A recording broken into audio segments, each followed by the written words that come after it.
Assalamualaikum warahmatullahi wabarakatuh. Selamat siang Pak Surya dan kakak-kakak Aslep. Saya Muhammad Falan Musliawan akan melakukan simulasi untuk praktikum sensor modul ke-6 dengan motor servo dan motor DC. Untuk pertama, ada percobaan dengan menggunakan motor servo, yaitu percobaan untuk menggerakkan motor servo ke sudut-sudut tertentu. Jadi, motor servo itu dapat bergerak ke sudut tertentu berdasarkan besar lebar pulsa yang kita berikan. Jadi ketika ini ada programnya, di mana nilai ini dengan nilai mikrosecond. Jadi ketika kita memberikan nilai pulsa selebar 1 milisecond, harusnya si motor bisa akan bergerak ke arah min 90 derajat. Kemudian jika diberikan pulsa dengan lebar 1,25 mikrosecond atau 1250 mikrosecond, maka harusnya sudut yang dicapai adalah min 45 dan seterusnya. Jadi misalnya nanti diberikan lebar pulsa 1389 mikrosecond, maka harusnya dia berada di sudut min 20 derajat. Untuk itu kita coba saja.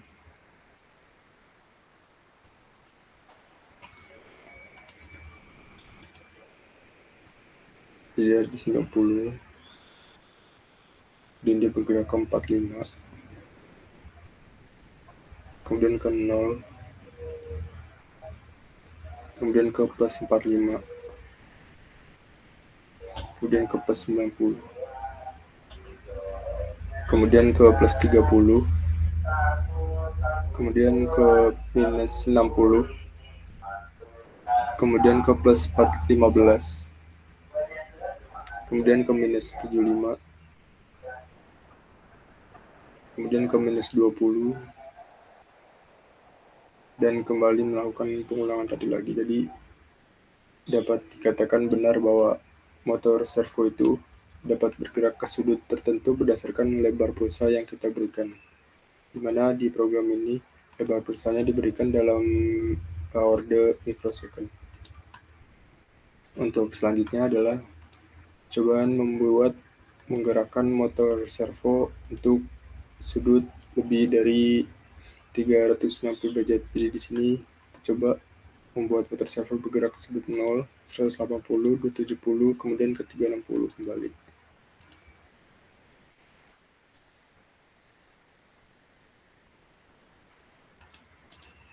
Kita coba saja langsung.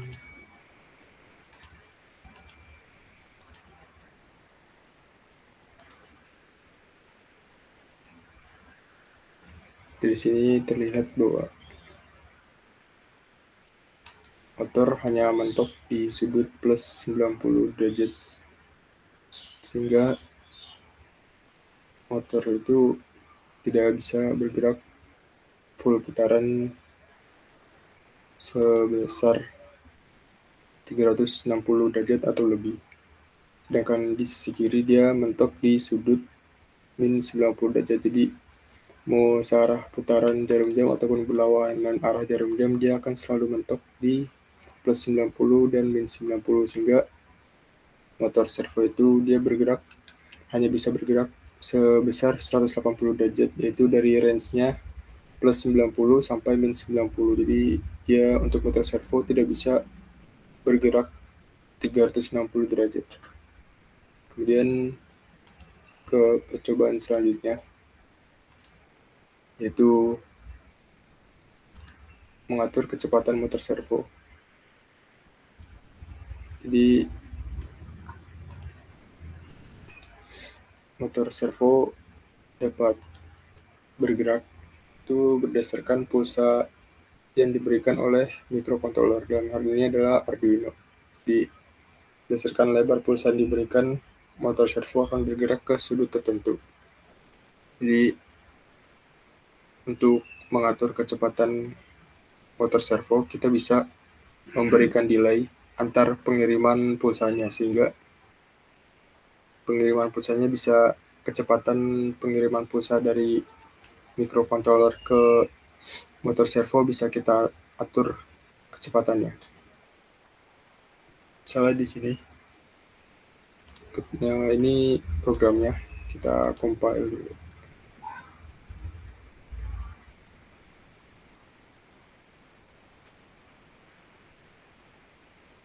Di rangkaiannya misal untuk nilai potensial 50% atau tegangan 2,5.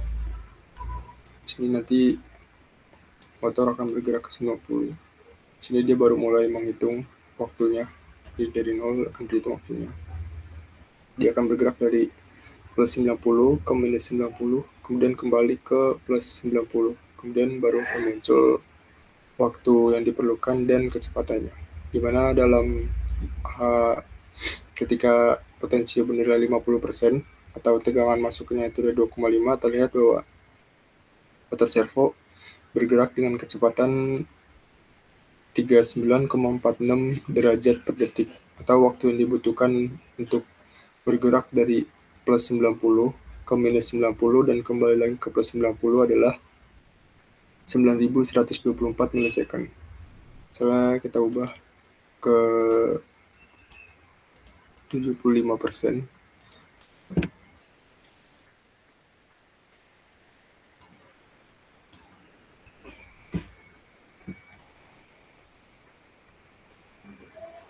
ini baru mulai perhitungan waktunya. Terlihat dia motor servonya bergerak lebih lambat ya.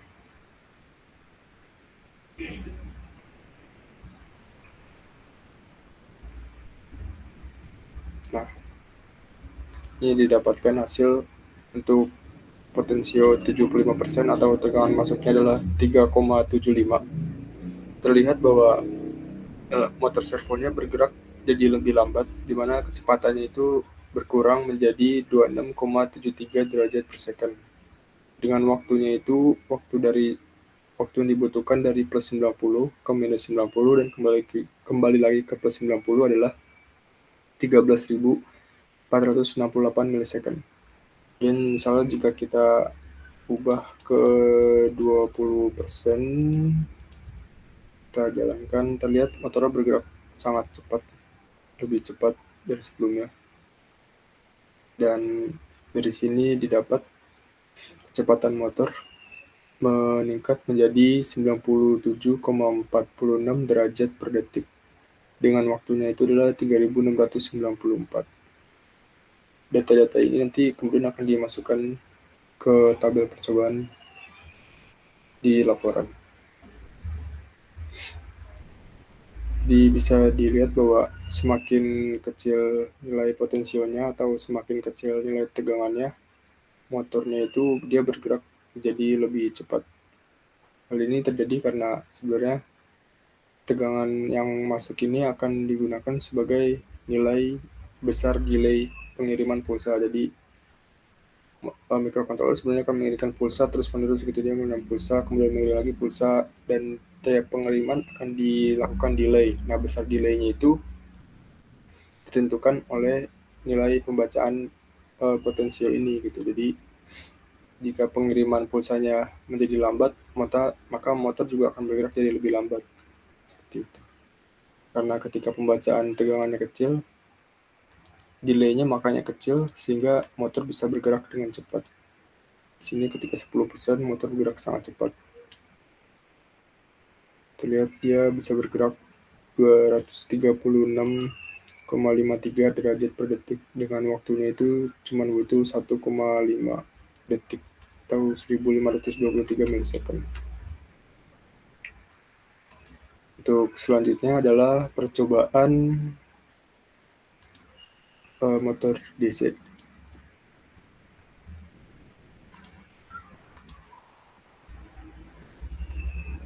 Berikut adalah rangkaian untuk percobaan motor DC. Untuk kodenya,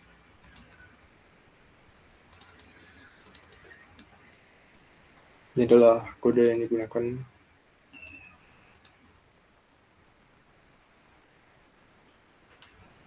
Kita compile dulu.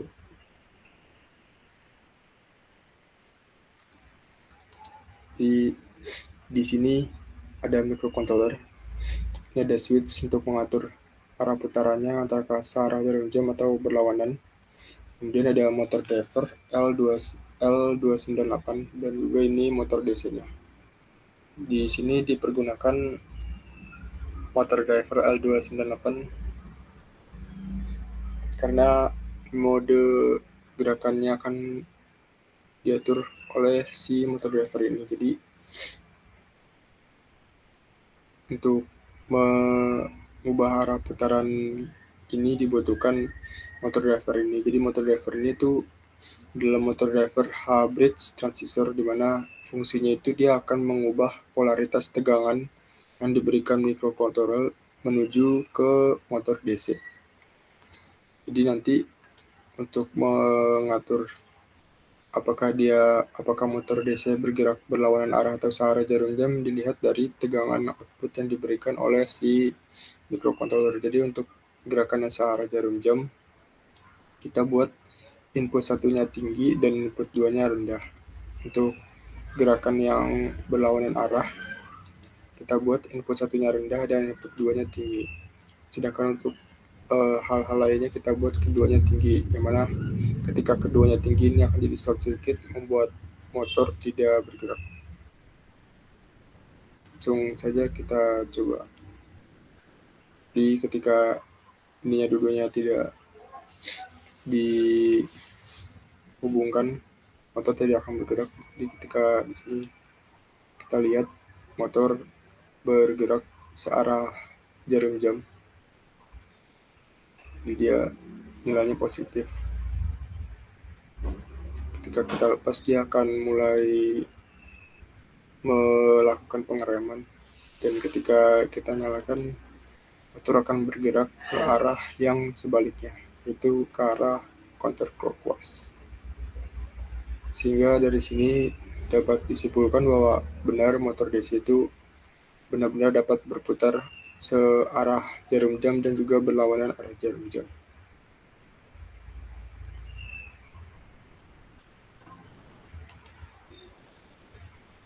Untuk selanjutnya adalah percobaan untuk mengatur kecepatan motor DC.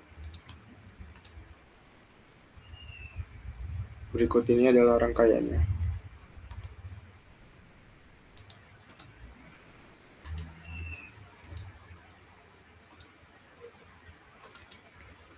Untuk ini adalah kodenya, jadi cukup simple sebenarnya. Karena sebenarnya hanya melakukan pembacaan tegangan, dan tegangan itu kemudian langsung dikirimkan ke motor DC melalui transistor ini. Jadi langsung saja.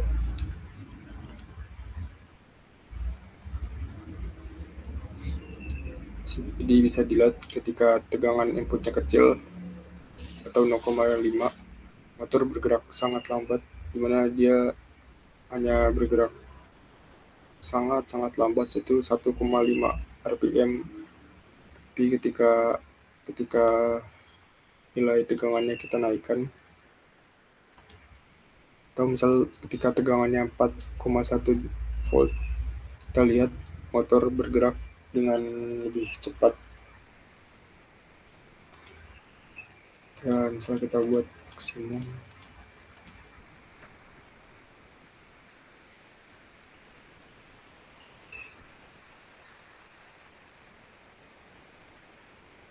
Ketika kita berikan tegangan input sebesar 5 volt, terlihat bahwa motor benar-benar bergerak dengan sangat cepat. Itu nilainya bisa di atas 190. Ini mulai stabil kecepatannya.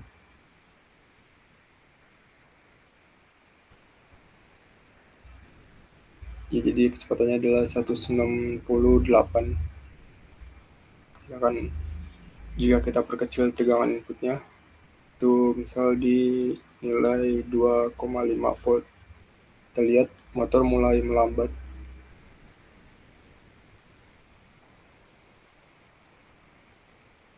Dia mulai semakin pelan.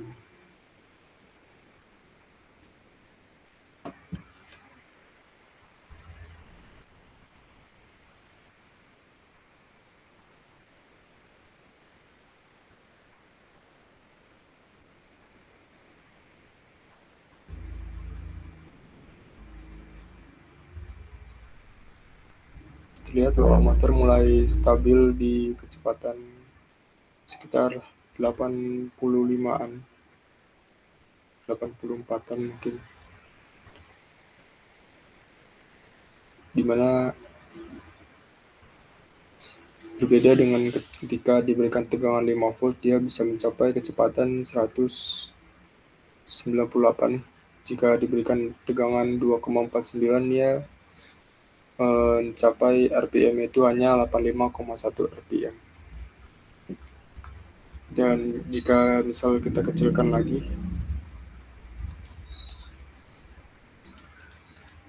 misal 1 volt, 0,999 volt, kita lihat motor semakin pelan gerakannya, kecepatannya semakin menurun.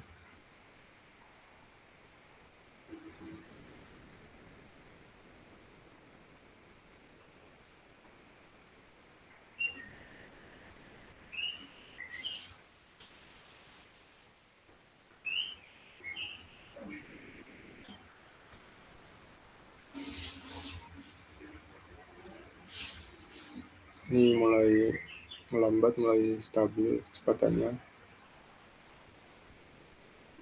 Terlihat bahwa ketika diberikan tegangan 1 volt, motor bergerak di sekitar nilai mungkin 18 RPM.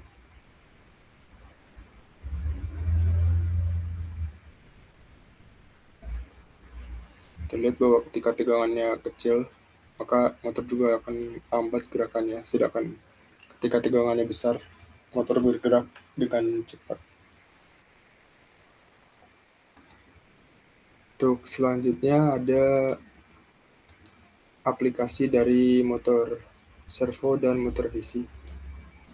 Di sini aplikasi yang saya buat adalah kipas otomatis. Jadi kipas ini akan menyala ketika suhunya di atas suhu ruangan dan mati ketika suhunya berada di bawah suhu ruang. Untuk kodenya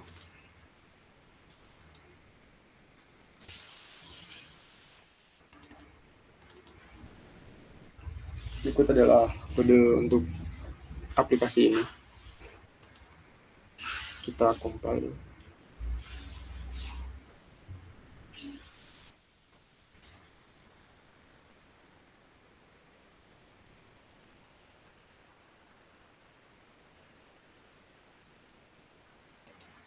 Jadi di sini kita menggunakan sensor DHT11.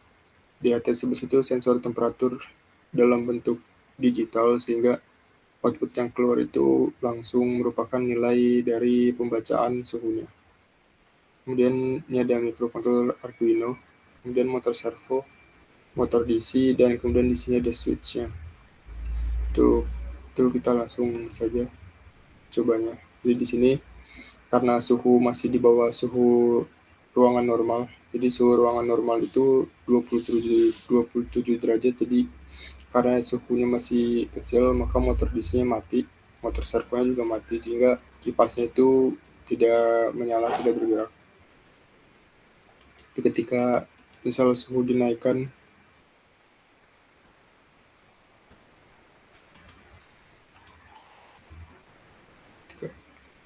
terlihat bahwa motor DC mulai bergerak, kipasnya mulai menyala.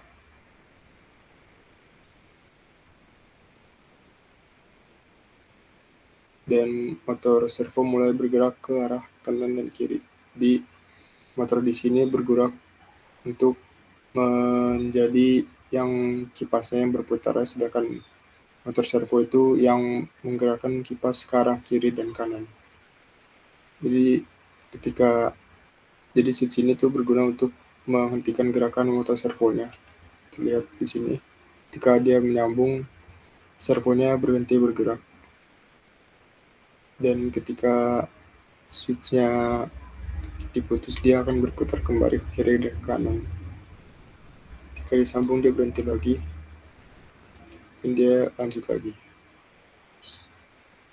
Dan ketika suhunya turun, maka seharusnya motor DC akan berhenti bergerak. Di sini terlihat bahwa ketika suhunya di bawah suhu normal, motor DC mulai pelan dan mulai mati.